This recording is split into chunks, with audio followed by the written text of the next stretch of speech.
नमस्कार, मैं आयुषी गौर। स्वागत है आपका हमारा विशेष कार्यक्रम जीवन मंत्र ज्योतिष वास्तु एवं मनोविज्ञान का संगम में। दर्शकों, हम आपको बता दें कि आज हमारे साथ हैं अंतर्राष्ट्रीय ख्याति प्राप्त ज्योतिषाचार्य, वास्तु गुरु एवं मनोवैज्ञानिक मार्गदर्शक डॉक्टर कृष्णकांत रवानिया जी, जिन्होंने 15 से अधिक राज्यों के राजभवनों की वास्तु की है और उत्तर प्रदेश के राज ज्योतिषी भी हैं।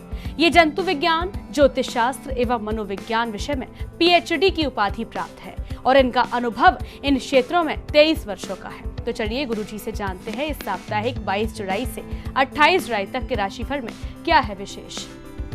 धन्यवाद आयुषी जी, मैं सभी दर्शकों का स्वागत करता हूं और सभी को जय श्री श्याम। साप्ताहिक राशिफल बताने जा रहा हूं। तो मेष राशि में जो इस समय अच्छा है, इस सप्ताह आपका आत्मविश्वास बढ़ेगा और काम में सफलता मिलेगी। नए प्रोजेक्ट शुरू करने के लिए यह समय बहुत अच्छा है। इसमें सावधानी जो है अपनी सेहत पर उनको ध्यान देना है और वित्तीय मामलों में सतर्क रहें। भाग्यशाली रंग जो है उनके लिए लाल है। पूजा हनुमान जी की करें और वृक्ष जो है वो पीपल का वृक्ष की पूजा करें या पीपल के वृक्ष का रोपण करें। भाग्यशाली दिन मंगलवार रहेगा और इनके लिए भाग्यशाली अंक 9 है। सामाजिक सुझाव जो हमारी तरफ से है, परिवार के साथ समय बिताएं और सामाजिक गतिविधियों में शामिल हों। राशि अनुसार अनुकूल रत्न जो है इनके लिए मूंगा है। सकारात्मक गतिविधि इसके लिए ये सुबह जल्दी उठकर योग और ध्यान करें। जीवन शैली सुझाव के लिए दिनचर्या में अनुशासन बनाए रखें और समय पर सही उपयोग करें या समय का सही उपयोग करें। मंत्र जो इनके लिए कारगर है वो है ओम हम हनुमते नमः। वृषभ राशि के लिए इनके लिए यह सप्ताह जो है पारिवारिक संबंधों और मित्रता को मजबूत बनाने के लिए अच्छा है। पिछले कुछ महीनों में आपने जो सीखा उससे आपको लाभ मिलेगा। इसमें सावधानी जो है वो अपनी सीमाओं को समझें और विवादों से बचें। आपके लिए भाग्यशाली रंग सफ़ेद है। पूजा जो है माँ लक्ष्मी की आपको करनी चाहिए और वृक्ष जो है बट के वृक्ष या जिसको हम बरगद का पेड़ कहते हैं उसकी पूजा करें और उसका रोपण करें। भाग्यशाली दिन आपके लिए शुक्रवार रहेगा। भाग्यशाली अंक जो है 6 है। योग सुझाव में हम ये कहेंगे आप वज्रासन करें। आहार सुझाव में आप इस सप्ताह दही और छाछ का सेवन अधिक बढ़ाएं। वास्तु टिप्स में घर के मुख्य द्वार पर सफ़ेद रंग के फूल लगाएं। व्यक्तिगत विकास के लिए अपनी वित्तीय योजना पर ध्यान दें और इसे सुधारें। मिथुन राशि, इस सप्ताह आपको अंतर्ज्ञान और मानसिक शक्ति बढ़ेगी और आपको वित्तीय निर्णय लेने में मदद करेगी। सामाजिक संबंध मजबूत होंगे। अपने विचारों को स्पष्ट रूप से व्यक्त करें और तनाव से दूर रहें, यह सावधानी आपको बरतनी है। भाग्यशाली रंग जो है आपके लिए हरा रहेगा और पूजा गणेश जी की पूजा करें। आप नीम के वृक्ष की पूजा करें या उसका रोपण करें। भाग्यशाली दिन आपके लिए बुधवार रहेगा। भाग्यशाली अंक आपके लिए 5 का रहेगा। योग सुझाव में आप कपाल भाती प्राणायाम करें। आहार सुझाव में इस सप्ताह हरे पत्तेदार सब्जियों का सेवन बढ़ाएं। कर्क राशि, वह सप्ताह आपके लिए नई शुरुआत करने का है। नई दिशा में कदम बढ़ाने के लिए यह समय सबसे उत्तम है। सावधानी, स्वास्थ्य का ध्यान रखें और वित्तीय मामलों में सतर्क रहें। भाग्यशाली रंग आपको चांदी कलर है। पूजा जो शिव की अर्चना करें। वृक्ष जो है बेलपत्र का वृक्ष आप लगाएं या उसका रोपण करें या उसकी पूजा करें। भाग्यशाली दिन सोमवार है। भाग्यशाली अंक 2 है। योग सुझाव में आप भुजंगासन करें। आहार सुझाव में इस सप्ताह दही और पनीर का सेवन बढ़ाएं। मंत्र आपके लिए जो है वो ओम नमः शिवाय का मंत्र आप जाप करें। सिंह राशि वालों के लिए आत्मविश्वास में वृद्धि होगी और रचनात्मक कार्यों में सफलता मिलेगी। अपने बातों को स्पष्ट रूप से व्यक्त करें। सावधानी जो रखनी है वो यह है, टीम वर्क में सहयोग करें और अहंकार से बचें। भाग्यशाली रंग आपके लिए सुनहरा है और पूजा जो है सूर्य देव की करें। आप आंवला के वृक्ष की पूजा करें या उसका रोपण करें। भाग्यशाली दिन आपके लिए रविवार रहेगा। भाग्यशाली अंक आपके लिए 1 है। योग सुझाव अगर हमारी तरफ से है तो आप वृक्षासन करें और आहार सुझाव में इस सप्ताह खट्टे फलों का सेवन जो है वो बढ़ाएं। मंत्र जो है ओम सूर्याय नमः, इस मंत्र का आप जाप कर सकते हैं। कन्या राशि वालों के लिए जो है अच्छा इस समय आपकी शिक्षा और कैरियर में प्रगति होगी। स्वास्थ्य में सुधार होगा। आपको जो है अनावश्यक विवादों से बचना है, धन हानि से बचना है। भाग्यशाली रंग आपके लिए नीला रहेगा। विष्णु देव की आप पूजा करें। वृक्ष जो है तुलसी का पौधा जो है आप अपने घर में लगाएं और उसकी पूजा करें। भाग्यशाली दिन आपके लिए बुधवार रहेगा और भाग्यशाली अंक आपके लिए 5 का रहेगा। हमारी तरफ से योग सुझाव यह है कि आप अनुलोम विलोम करें। आहार सुझाव में आप जो है साबुत अनाज का सेवन बढ़ाएं। आपको मंत्र जो जाप करना है, ओम विष्णवे नमः, इस मंत्र का आप जाप करें। तुला राशि जो है आपके सामाजिक संबंध जो है मजबूत होंगे। आप प्रेम संबंधों में आपके मिठास आएगी। आपके कलात्मक और रचनात्मक प्रयास सफल होंगे। आपको इस समय यह सावधानी रखनी है कि खर्चों पर नियंत्रण रखना है और अत्यधिक व्यस्तता से बचें। पूजा जो है आप दुर्गा माँ की करें। नीम के वृक्ष का रोपण करें या उसकी पूजा करें। भाग्यशाली दिन आपके लिए शुक्रवार है। भाग्यशाली अंक जो है 6 का है। आप जो है योग सुझाव में त्रिकोणासन करें। आहार सुझाव में हम आपसे कहेंगे ताज़े फलों का सेवन बढ़ाएं, जूस का सेवन करें। आप जो है एक मंत्र का जाप कर सकते हैं, ओम दुर्गाहे नमः, इस मंत्र का आप जाप करें। वृश्चिक राशि जो है आपकी वित्तीय स्थिति में सुधार होगा और नए निवेश के अवसर आपको मिलेंगे। मानसिक शांति प्राप्त होगी। आपको सावधानी जो है वह अपनी भावनाओं में नियंत्रण रखना है। किसी भी प्रकार के विवाद से बचें। भाग्यशाली रंग आपके लिए लाल रहेगा और पूजा जो है वो आप काल भैरव की करें। जो बेल का वृक्ष है आप उसका रोपण करें या उसकी पूजा करें। भाग्यशाली दिन आपके लिए मंगलवार है। भाग्यशाली अंक आपके लिए 9 का है। योग सुझाव आप भ्रामरी प्राणायाम करें। आहार सुझाव में मसालेदार जो भोजन से आप परहेज करें, हल्के भोजन का सेवन करें। मंत्र जो है आपके लिए कहेंगे कि आप ओम भैरवाय नमः, इस मंत्र का जाप करें। धनु राशि जो है उसके लिए हम कहेंगे ये यात्रा और शिक्षा के लिए बहुत अच्छा सप्ताह है। आपका आत्मविश्वास बढ़ेगा। आपको अपने स्वास्थ्य का ध्यान रखना है और किसी प्रकार अनावश्यक यात्रा से बचना है। भाग्यशाली रंग जो है आपके लिए पीला है। भगवान विष्णु की पूजा करें। आम के वृक्ष का रोपण करें या उसकी पूजा करें। भाग्यशाली दिन आपके लिए गुरुवार है। भाग्यशाली अंक आपके लिए 3 का है। योग सुझाव में हम आपसे कहेंगे आप सूर्य नमस्कार करें। आहार सुझाव में हल्के और पोषक जो भोजन है उसका सेवन करें। आपके लिए मंत्र जो है ओम नमो भगवते वासुदेवाय नमः, इस मंत्र का जाप करें। मकर राशि के लिए जो अच्छा है यह सप्ताह, तो कैरियर में उन्नति होगी और नए अवसर मिलेंगे। पारिवारिक जीवन में खुशी और शांति बनी रहेगी। आपको अत्यधिक काम करने से बचना है और स्वास्थ्य पर बहुत ध्यान देना है। भाग्यशाली रंग आपके लिए भूरा रहेगा। आप पूजा जो है शनिदेव की करें। पीपल के वृक्ष लगाएं या उसकी पूजा करें। भाग्यशाली दिन आपके लिए शनिवार रहेगा। भाग्यशाली अंक 8 का है। योग सुझाव में हम कहेंगे आप वज्रासन करें। आहार सुझाव जो है हमारी तरफ से यह है कि आप अंकुरित भोजन जो है और सलाद का अत्यधिक सेवन करें।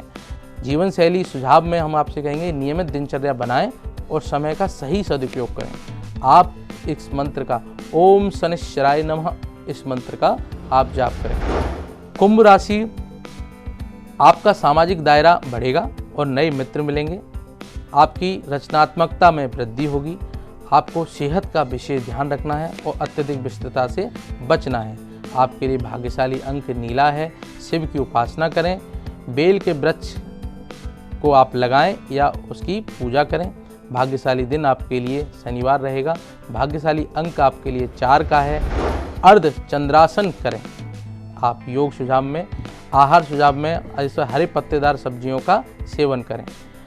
वास्तु टिप्स में घर के पश्चिम दिशा में सफ़ेद रंग के फूल लगाएं। व्यक्तिगत विकास अपने रचनात्मक शौक को विकसित करने के लिए समय निकालें। सामाजिक सुझाव में पुराने दोस्तों से संपर्क करें और संबंधों को पुनर्जीवित करें। जीवन शैली में संतुलित जीवन शैली अपनाएं और अपने जीवन को तनाव मुक्त रखें। मंत्र जो आपके लिए है ओम नमः शिवाय, इस मंत्र का जाप करें। मीन राशि आपके सपनों को साकार करने का समय है। अपनी योजनाओं को कार्यान्वित करें। आपको वित्तीय मामलों में सतर्क रहना है और आवश्यक खर्चों से बचना है। भाग्यशाली रंग आपके लिए बैंगनी है। भगवान विष्णु की आपको पूजा करनी है। तुलसी का पौधा लगाएं और या उसको पूजा करें। भाग्यशाली दिन आपके लिए गुरुवार है। भाग्यशाली अंक आपके लिए 7 का है। योग सुझाव में हम आपको कहेंगे कि आप पद्मासन करें। आप इस सप्ताह फलों और सूखे मेवों का सेवन करें। वास्तु टिप्स में घर के उत्तर पूर्व कोने में तुलसी का पौधा लगाएं। तुलसी का पौधा आपको बहुत सकारात्मकता देगा। व्यक्तिगत विकास के लिए हम आपको कहेंगे अपने लक्ष्यों को पुनर्निर्धारित करें और उनको प्राप्त करने के लिए अपने दोस्तों और परिवारजनों के साथ एक योजना बनाएं। आप जो मंत्र जाप करेंगे वो ओम नमो भगवते वासुदेवाय नमः, इस मंत्र का आप जाप करेंगे। गुरुजी, महत्वपूर्ण जानकारी साझा करने के लिए आपका बहुत बहुत धन्यवाद। दर्शकों, आज हमने जाना कि किन चीज़ों से सावधानी रखनी है और किन दिशा निर्देशों का पालन करके हम अपने घर में सुख, शांति और समृद्धि का वास कर सकते हैं। तो चलिए गुरुजी से अब जानते हैं कि घर के मुख्य द्वार की दिशा और स्थिति किस प्रकार हमारे जीवन को प्रभावित करती है और वास्तुशास्त्र के अनुसार घर के मुख्य द्वार की दिशा और स्थिति क्यों महत्वपूर्ण है और इसके पीछे के वैज्ञानिक और पारंपरिक कारण क्या है। गुरुजी, सबसे पहले हमें बताइए कि मुख्य द्वार की सही दिशा कौन सी होनी चाहिए? जरूर। मुख्य द्वार की दिशा और स्थिति का घर की सुख, समृद्धि, स्वास्थ्य और शांति पर बड़ा प्रभाव पड़ता है। जैसे उत्तर दिशा जो है, पारंपरिक मान्यता यह है कि उत्तर दिशा को धन के देवता कुबेर की दिशा माना गया है। वैज्ञानिक दृष्टिकोण की अगर हम बात करें तो उत्तर दिशा से आने वाली जो धूप की जो प्राकृतिक रोशनी दिन भर उपलब्ध रहती है, जो सकारात्मक ऊर्जा का स्रोत है। साथ ही यह मस्तिष्क के नकारात्मक प्रभावों को कम करती है और मानसिक संतुलन बनाए रखती है। अगर हम पूर्व दिशा की बात करें तो पारंपरिक मान्यता यह है, पूर्व दिशा को सूर्य की दिशा माना गया है। वैज्ञानिक दृष्टिकोण के अनुसार सुबह की धूप से घर में प्राकृतिक विटामिन डी का प्रभाव होता है, जो स्वास्थ्य के लिए लाभकारी है। यह दिशा घर के भीतर ऊर्जा के सही प्रभाव को सुनिश्चित करती है। अगर उत्तर पूर्व दिशा, इसे हम ईशान कोण कहते हैं, इसकी पारंपरिक मान्यता यह है, यह दिशा सबसे शुभ मानी जाती है। इसे देवताओं की दिशा कहा जाता है। वैज्ञानिक दृष्टिकोण की अगर हम बात करें, इस दिशा में मुख्य द्वार होने से सूर्य की पहली किरणें घर में प्रवेश करती हैं, जो सकारात्मक ऊर्जा और ताजगी का संचार करती हैं। दक्षिण पूर्व दिशा में पारंपरिक मान्यता यह है कि यह दिशा अग्नि तत्व की दिशा है या अग्नि तत्व से संबंधित है। वैज्ञानिक दृष्टिकोण की बात करें तो इस दिशा में मुख्य द्वार रखने से वेंटिलेशन और वायु का प्रवाह बेहतर हो सकता है या उसका प्रबंधन बेहतर हो सकता है। तो गुरुजी, मुख्य द्वार की स्थिति कैसी होनी चाहिए? जी, मुख्य द्वार की स्थिति को ध्यान में रखते हुए हमें निम्नलिखित बिंदुओं का पालन करना होगा। पहला यह है कि साफ और सजावटी, मुख्य द्वार को हमेशा साफ और सजावटी रखें, रुकावट मुक्त रखें। द्वार के सामने कोई रुकावट नहीं होनी चाहिए, जैसे पेड़, खंबा आदि। जी। आसानी से खोलना और बंद करने का जो है वो आपको ध्यान रखना चाहिए। आसानी से द्वार खुले, इसकी व्यवस्था होनी चाहिए। शुभ पौधे द्वार के सामने लगाने चाहिए, जैसे तुलसी या अन्य शुभ पौधे जो हैं द्वार के सामने लगाएं। शुभ चिन्ह मुख्य द्वार के सामने स्वास्तिक का या ओम का या अन्य शुभ चिन्ह लगा सकते हैं। गुरुजी, हम जानेंगे कि द्वार के आकार और उसके बारे में क्या क्या ध्यान रखना चाहिए। जी, मुख्य द्वार का आकार और सामग्री बहुत ही महत्वपूर्ण है। मजबूत और अच्छी गुणवत्ता की लकड़ी, मुख्य द्वार पर मजबूत और टिकाऊ सामग्री से बना होना चाहिए। उपयुक्त आकार उसका होना चाहिए। द्वार का आकार ना ज़्यादा बड़ा होना चाहिए, ना ज़्यादा छोटा होना चाहिए। सजावटी डिजाइन उस पर लगा सकते हैं। द्वार पर पारंपरिक डिजाइन और बेल बूटे का उपयोग कर सकते हैं। दिशा निर्देशों के बारे में अगर हम आपसे जानें, दिशा निर्देश क्या देंगे? जी, इन दिशा निर्देशों का पालन करते हुए हमें निम्नलिखित लाभ होते हैं, जैसे स्वास्थ्य, मुख्य द्वार का सही दिशा और स्थिति में घर के पर्याप्त प्राकृतिक रोशनी और वेंटिलेशन मिलता है। सकारात्मक ऊर्जा, सही दिशा में मुख्य द्वार होने से सकारात्मक ऊर्जा का प्रवाह रहता है। सुरक्षा और स्थायित्व, मजबूत और टिकाऊ मुख्य द्वार घर की सुरक्षा सुनिश्चित करता है। जी बिल्कुल। दर्शकों, जैसा कि आज हमने गुरुजी से जाना कि वास्तु शास्त्र के अनुसार घर के मुख्य द्वार की दिशा और स्थिति कैसे हमारे जीवन को प्रभावित कर सकती है, तो आइए चलिए आगे बढ़ते हैं और जानते हैं कि कार्यस्थल पर उत्पादकता बढ़ाने के लिए मनोवैज्ञानिक, वास्तु एवं धर्मशास्त्रों से प्रेरित उपाय क्या क्या हो सकते हैं। हमारा लक्ष्य एक ऐसा कार्यस्थल बनाना है जहां हम सभी अपनी उच्चतम उत्पादकता और सकारात्मक के साथ कार्य कर सकें, इसके लिए मनोवैज्ञानिक, वास्तु, मोटिवेशनल पुस्तकों और हमारे धर्मशास्त्रों के सिद्धांतों का समन्वय करना अत्यंत लाभकारी हो सकता है। यहाँ कुछ महत्वपूर्ण और वैज्ञानिक रूप से प्रमाणित सुझाव दिए जा रहे हैं, जिन्हें अपनाकर हम अपने कार्यस्थल में सकारात्मकता और उत्पादकता को बढ़ा सकते हैं। सकारात्मक सोच और आत्मविश्वास। सकारात्मक सोच और आत्मविश्वास का कार्यस्थल पर बहुत ही महत्व है। मार्टिन सेलिग्मैन के सकारात्मक मनोविज्ञान के सिद्धांत और भगवत गीता के उपदेश मन ही मनुष्य के बंधन और मुक्ति का कारण है, हमें यह बताते हैं कि सकारात्मक सोच और आत्मविश्वास से हम अपनी बाधाओं को दूर कर सकते हैं। भगवान राम ने वनवास के दौरान कभी भी हिम्मत नहीं हारी और हर कठिनाई का सामना सकारात्मक दृष्टिकोण से किया। दूसरा है स्पष्ट लक्ष्यों का निर्धारण करें। स्पष्ट लक्ष्यों का निर्धारण सफलता का मूल मंत्र है। स्मार्ट टेक्निक, जिसमें specific, measurable, achievable, relevant, time bound सिद्धांत का पालन करें। ऋग्वेद में कहा गया है, हे मनुष्यों, एकजुट होकर कार्य करो, संगठित होकर चलो और अपने विचारों को एक साथ मिलाओ। महाभारत में अर्जुन ने युद्ध के दौरान स्पष्ट लक्ष्यों को ध्यान रखकर कार्य किया। तीसरा यह है कि समय प्रबंधन करें। समय प्रबंधन के लिए आइज़ेनहावर मैट्रिक्स और पोमोडोरो तकनीक का प्रयोग करें। काल करे सो आज कर, आज करे सो अब, कबीरदास जी द्वारा यह कहावत कही गई है। कहावत समय की महत्वता और उसके सही तरीके को प्रबंधित करने का संदेश देती है। महाभारत में युधिष्ठिर ने समय का सही प्रबंधन कर अपने राज्य को समृद्धि की ओर अग्रसर किया। कार्यस्थल की साज सज्जा, वास्तु अच्छी होनी चाहिए। कार्यस्थल की साज सज्जा के लिए सकारात्मक ऊर्जा का बड़ा प्रभाव होता है। उत्तर पूर्व दिशा में जल स्रोत रखें, जैसे फाउंटेन या जल का पात्र। सूर्य को जल अर्पित कर मानसिक शांति और सकारात्मक ऊर्जा प्राप्त करें। भगवान राम ने अपने कार्यों को हमेशा सकारात्मक ऊर्जा और मानसिक शांति का पालन किया। सकारात्मक वातावरण का निर्माण करें। सकारात्मक वातावरण के लिए अपने सहयोगियों के साथ सकारात्मक और सहयोगात्मक संबंध बनाए रखें।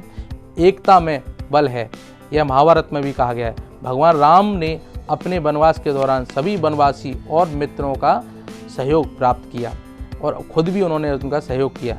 स्वास्थ्य और ध्यान का मानसिक और शारीरिक स्वास्थ्य पर बड़ा प्रभाव है। योग कर्मसु कौशलम, यह गीता में कहा गया है। अर्जुन ने ध्यान और योग के माध्यम से अपने मन को नियंत्रित किया और युद्ध में विजय प्राप्त की। नियमित योग और ध्यान के अभ्यास से मानसिक शांति और ध्यान केंद्रित करने की क्षमता बढ़ती है। प्रेरणादायक उद्धरण और कहानियाँ पढ़ें। प्रेरणादायक उद्धरण और कहानियाँ हमें प्रेरित और उत्साहित रखने में मदद करती हैं। कार्यस्थल पर भी प्रेरणादायक उदाहरण लगाएं, जैसे सपने वो नहीं जो सोते वक्त देखते हैं, सपने वो हैं जो हमें सोने ना दें। तो यह डॉक्टर APJ अब्दुल कलाम द्वारा कही गई है। प्रेरणादायक कहानियाँ जैसे कछुए और खरगोश की कहानी निरंतर प्रयास और धैर्य की महत्वता को दर्शाती है। टेक्नोलॉजी और टूल्स का उपयोग करें। महत्वपूर्ण टूल्स का चयन करके आप अपनी टीम के कार्यों को व्यवस्थित कर सकते हैं। ये टूल्स न केवल आपकी समय बचाने में मदद करेंगे, बल्कि कार्य की प्राथमिकताओं को भी सही ढंग से निर्धारित करेंगे। शिक्षा और निरंतर विकास पर ध्यान दें। निरंतर शिक्षा और सीखने का महत्व को समझें। सेमिनार, वर्कशॉप और ऑनलाइन कोर्सेज में भाग लें। स्वाध्याय प्रवचने च, ये उपनिषद तैत्तिरीय उपनिषद से ये लिया गया है, का पालन करें। तो जैसा कि अभी हमें गुरुजी ने बताया कि कुछ महत्वपूर्ण सुझावों को अपने दैनिक जीवन में शामिल करें और देखें कि कैसे हमारा कार्यस्थल अधिक उत्पादक और सकारात्मक बन सकता है। तो गुरुजी, आपका बहुत बहुत धन्यवाद। जय श्री श्याम, हारे के सारी की जय। बिल्कुल बिल्कुल, जैसा कि आज गुरुजी ने हमें इतने महत्वपूर्ण टिप्स दिए, यदि हम उनको जीवन में अपना लें तो बहुत सकारात्मक और बहुत ज़्यादा पॉजिटिव एनर्जी हमारे दैनिक जीवन में शामिल हो सकती है। तो दर्शकों, आज के कार्यक्रम में फिलहाल इतना ही। हम फिर मिलेंगे कुछ अहम मुद्दों के साथ। हमारे खास कार्यक्रम जीवन मंत्र, ज्योतिष वास्तु एवं मनोविज्ञान का संगम। दीजिए मुझे इजाजत, नमस्कार।